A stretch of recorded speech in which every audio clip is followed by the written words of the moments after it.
Hi guys! If you've just got yourself a Sony camera and you want to shoot an S-Log2 picture profile, don't do it before you watch this video, and here are a few reasons why.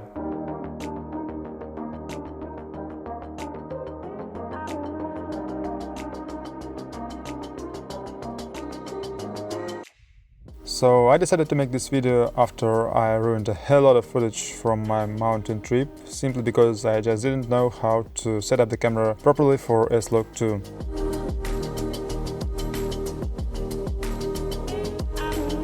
The footage I got was extremely awful, and as you can see there is a lot of noise and grain, even on white bright snow.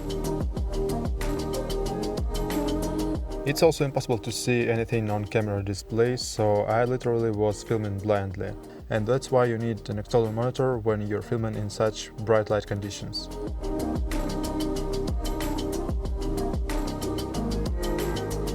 And here's an example of natural picture profile footage, and the camera did just well even on auto settings. Don't repeat my mistakes, and let's figure out how to set up your camera properly for S-Log2 as gamut picture profile. And let's jump right into the settings and have a look.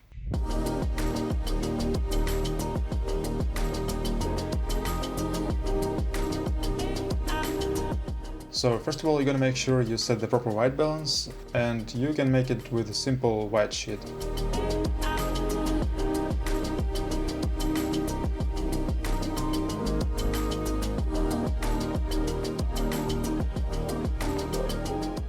After adjusting your white balance, make sure you set the exposure compensation for +2. I fucked up on this, and that's why I had all those awful grain and noise in my footage.